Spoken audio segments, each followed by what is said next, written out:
Hey, Joe, I want to thank you for this book as a radio performer for 44 years and as a fan of music, because you really go into the story. So many times all we had were newspaper stories or magazine stories, or we had snippets that radio stations would play. But this really dives into Jim's life.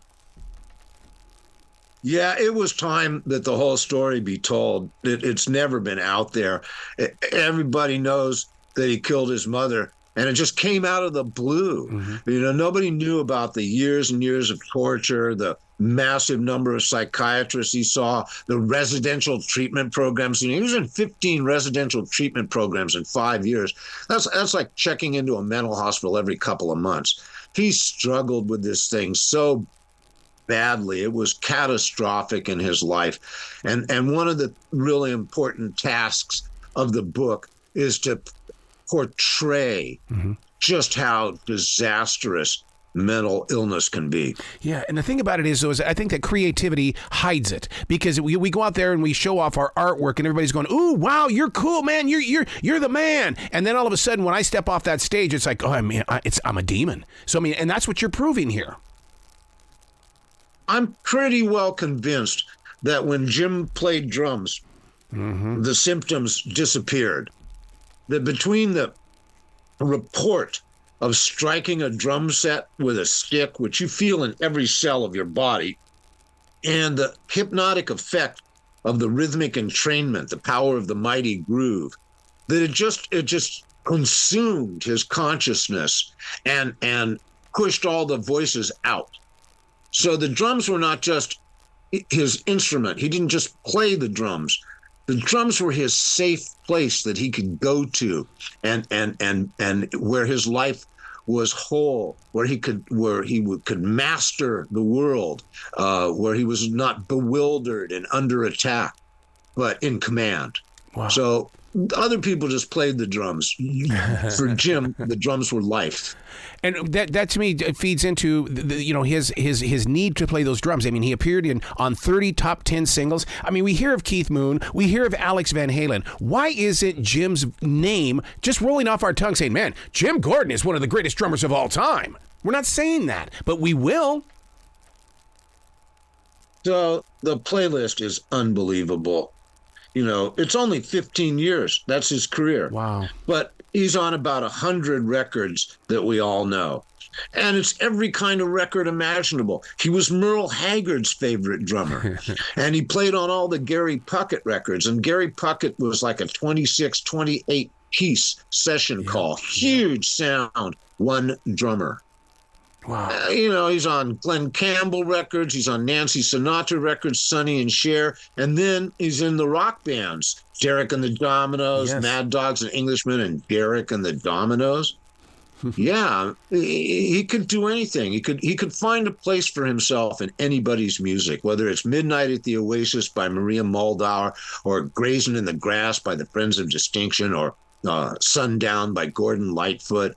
I mean, those are Jim Gordon drum parts that seal the deal on those records. They're not just keeping time. Listeners need to know more about Jim in the way that he was a part of the Wrecking Crew, but it was his intuition and his timing that gave him a superpower, and people wanted that inside their music. Nobody played drums like Jim. Yeah. When he first appeared on the scene in 64, 65 in Los Angeles, people were just jaw-dropped at what they saw, because nobody played drums like that before Jim.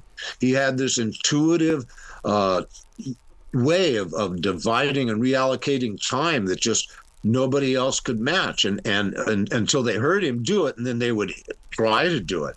Jim Keltner, who's really probably the most famous session drummer of the day, he remembers the first time he met Jim. He was in a folk rock group, and he was going to cut a single, and he goes to the studio, and there's already a silver Ludwig blue drum set up. So he realizes he's not playing drums. He sits down on the floor next to the drum set. Jim Gordon walks in, and Jim Keltner's life pivots. He went out the next day and bought himself a silver blue Ludwig kit. And what he told me was, he said, I had to learn to play like Jim in order to not play like Jim. I love that attitude. So did those around him, did they understand his demons, or did he just have this amazing way of hiding it? Because I always call that the candy-coated plastic bathroom mirror smile. When we put that baby on, nobody knows what's really going on inside our head.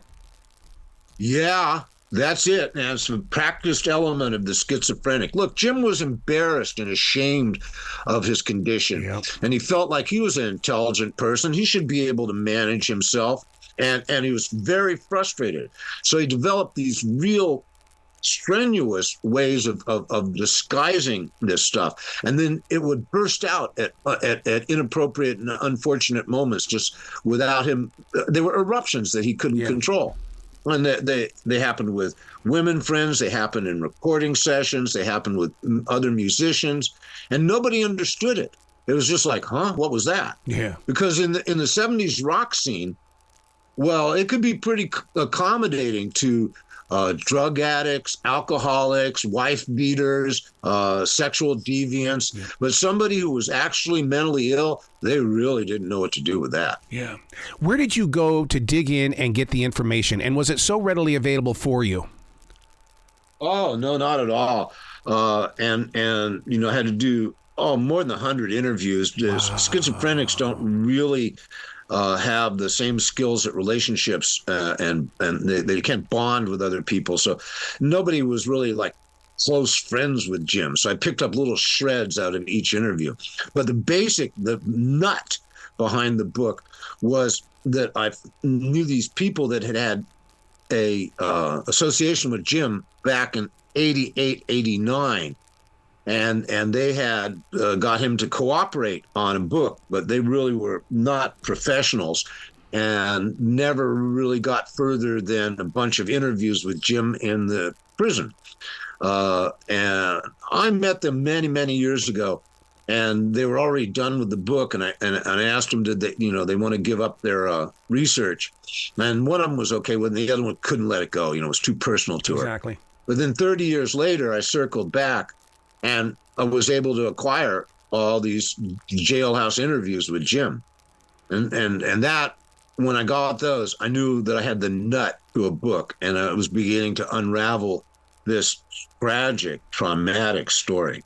I can't imagine Jim being in prison, because drummers never stop moving. They never stop thinking about a rhythm, and their hands are always tapping on something.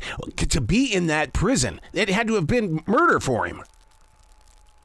Well, he was highly medicated. In order to stay in the hospital wing of the prison, you have to sign an agreement that you take medicine every day. Yeah. And, of course, that's the way the penal authority deals with people, is they just turn them into zombies. So he spent 38 years eating prison food and taking all these heavy-duty tranquilizers. He did not play much music in prison. There were always prison bands, and everybody was excited that Jim Gordon was in the joint with them. And he would sit in occasionally. But I think, once he went to prison, he turned his back on his life as a musician and just didn't want to even think about it. Wow. Where can people go to find out more information about you, Joe? Because this is not your only book. You've got a lot of things out there that people need to love and support. Well, there's a joelselvin.com, and there's also a Drums and Demons playlist on Spotify. That's Drums & Demons. About 4.5 hours of Jim Gordon's drumming. There's a rabbit hole for you guys. Wow. Dude, you've got to come back to this show anytime in the future. The door is always going to be open for you. Oh, man, thanks a lot. It's great to be here, with you. Well, you be brilliant today, okay? You have a great day, too, out there in sunshiny Carolina. Thank you.